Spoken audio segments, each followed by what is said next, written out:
Hi, I'm Aaron Killian for Historic America, and today we're at the Old Print Gallery in the historic Georgetown neighborhood of Washington, D.C., and we're going to learn about, you guessed it, old prints. Let's go inside. Here I am inside the Old Print Gallery with Caroline Bernardi. And Caroline, could you talk to us a little bit about the history of the gallery and what it is that you do here? Sure. Well, the gallery was founded in 1971 by three partners, Jim Blakely, Judy Blakely, and James Von Rooster. And they had a huge love and appreciation for all things historical and art, so they decided to open up a print business. So the gallery has served Washington, D.C. collectors, it served museums, both private and public institutions, and helping people appreciate, own, and love historic prints and maps. So, Caroline, what is it that differentiates a print from, say, a painting or a photograph? Well, a print is a work of graphic art that's produced by taking an image and drawing it onto either a plate, it could be a wood block, it could be a copper plate, even a lithographic stone. That plate is then inked and paper is pressed onto the plate, and through that pressure you get an imprint or a print. It's different from paintings and watercolors in the sense that usually prints are part of a multiple group of editions. So you can have an edition size of as low as maybe 5 to 25 or as large as 200, 2,000, depending on the intent of the publisher. And in addition to a lot of the print illustrations you have here in the gallery, you also have a lot of maps, too. Could you talk a little bit about the collection of maps that you have? Yes, well, we have a large collection of maps. It's focused on both American maps and foreign maps, starting from 15th and 16th century, getting into the 17th century, which we call the golden age of Dutch cartography. You get a lot of gorgeous colors and gilded maps and details, and then continuing on into the 18th and 19th century, we really focus on American maps. Can we go take a look at some of the prints? prints? Yeah, sure. Let's go on. All right, Caroline, let's start at the beginning here and work our way down. Can you tell us about this print? Sure. This is one of the earliest views of one of America's oldest cities, St. Augustine. It's a copper engraving from 1671 by Arnoldus Montanus, who did a publication called The New and Unknown World. It was city views, maps, text, even some portraits, all talking about the New World. So this is one of Europe's first glimpses into what the New World cities are looking like. And he took text and sketches from artists and travelers that had gone to the New World, and he used that to create this compilation. So this is one of the earliest obtainable prints that you can get that show the beginning of the discovery and development of America. Interesting. Now, if you did a print of St. Augustine, it would all be retirement communities for Jewish people, right? Right, and you certainly wouldn't see these huge mountain ranges. You always get a little bit of embellishment, especially with the architecture. They screw around with the topography a little bit. Exactly. All right, okay, well, let's move on to number 2. Okay. Who is this family? Well, if you can't guess, it is the Washington family, and this is the first presidential portrait that was ever published. And it's also one of the few prints that was published of Washington before his death. Okay. Now, Washington and Martha and his 2 grandchildren are shown here, along with their slave, and they went up to New York City, which was at that point still the capital, and they sat for Edward Savage, who's the artist who put this portrait together. Now, they did individual life studies with Savage, and then Savage continued to compile the whole composition and bringing in a lot of decorative elements. So they didn't actually sit on this veranda, but it's part of the print's composition, and there's some really fun details in this print. Yeah, point them out, please. Okay, so one thing is that you have Washington sitting with his hand on top of several papers and the Ellicott and Charles L'Enfant plan of the new city. All right. So this was actually published in 1798, but at that point the city was 2 years away from being the capital. So you're seeing Martha pointing to this plan of their new home and the new capital for the nation.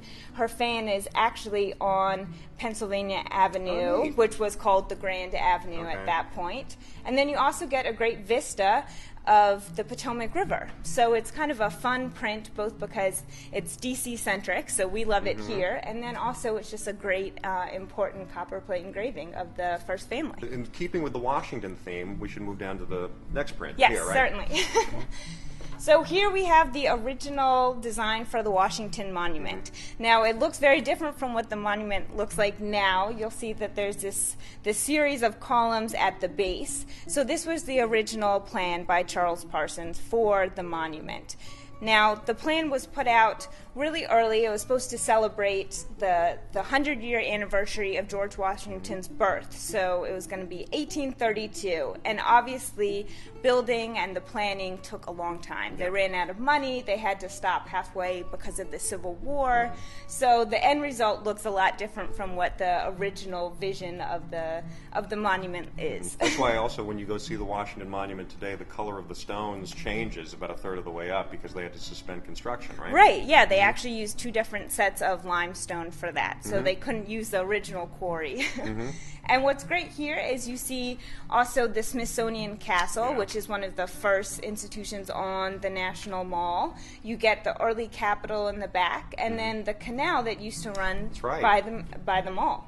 That's fascinating. So in a different, and maybe there's a parallel universe out there where the Washington Monument actually looks like that, right? Right, some unbuilt monument. That's fascinating. Okay, well, again, staying in DC for this next print, what do we have here? Okay, so this is a great print because it talks a little bit about the history of our nation, but also about the history of printmaking.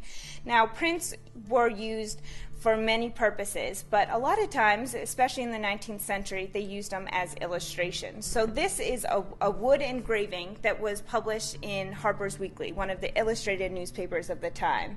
So they would send artists out to events, they'd sketch live from the event, come back to the publishing house, engrave, and then they would print that wood engraving in the newspaper. So this is a really important scene. It's Abraham Lincoln's inauguration in 1861, and you see that it was kind of a view of the Capitol, sweeping of the crowd, and this one's really great because it's also done by Winslow Homer. I was just going to say, Winslow Homer, famous American artist, was a pretty, what do I want to say, he did a lot of illustrations for Harper's Weekly, right? Exactly, he did.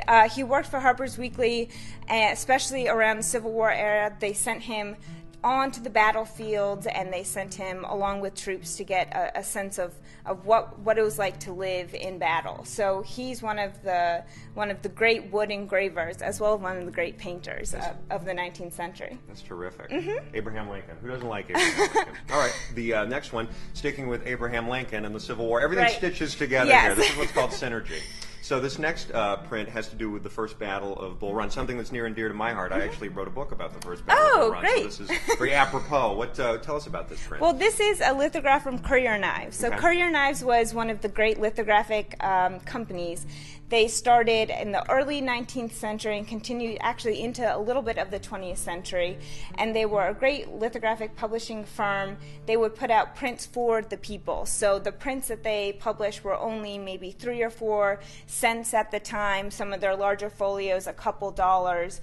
But they had a whole sweep of imagery. So some of it was topical, some of it was more genre scenes.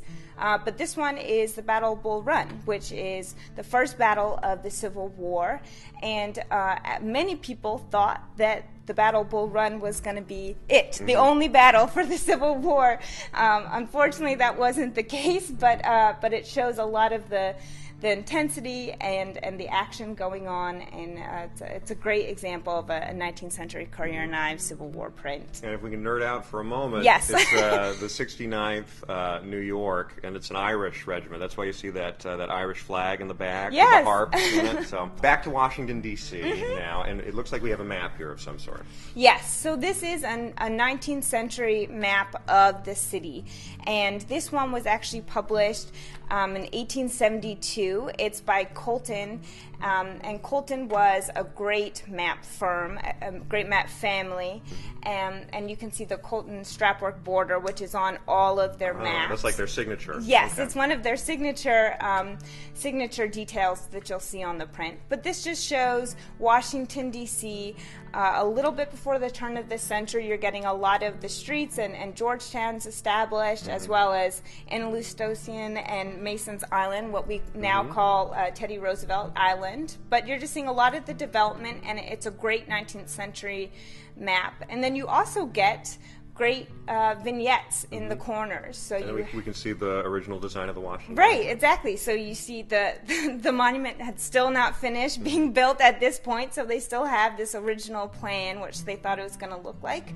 Smithsonian, and then the Capitol. And the final print right here, a little bit of a departure from what has come before. This one's a little bit bigger. Right. And very vibrant. What's this all about? So this is a 1938 print that's announcing the circus coming to Washington. And the circus still comes to Washington every year. You always see those stories about them parading the elephants in front of the Capitol building, and that type of thing, right? So this is just hearkening back to an earlier day when the circus would have come to town. Right, and this would have been just pasted up on the sides of buildings. It would have been distributed throughout town. So you would have seen this announcing in 2 days the circus will be coming. So it's kind of a fun piece of advertisement, which a lot of prints were used as advertisement later on into the 20th century. This leads me into the most important question. Do you have a fear of clowns? Actually, yes. All right. You know, before we go any further, we should just cut it right there. Okay. So, Caroline, if people have watched the video today and are now interested in visiting the old print gallery, what's your address and what are your hours? So we are at 1220 31st Street Northwest in Washington, D.C., in historic Georgetown, across from the post office, and we are open Tuesday through Saturday from 10 a.m. to 5:30. Awesome. And then are there any shameless plugs that you want to get in here right at the end? Yes, certainly. Tons. So we have our 2014 Winter Contemporary Show. We don't just have historic prints and maps, we also have a great selection of contemporary printmakers that we represent. So the show has already started, but it's on view at the gallery until February 14th. So we encourage everyone to come down and see prints from 15th century all the way into the 21st. Terrific. Well, Caroline, thank you so much for your time today, and I really enjoyed taking a look at everything, and this was awesome. Thank you so much. Well, thank you so much for coming, and we hope that more people come into the gallery and see these prints. Oh, it was a pleasure.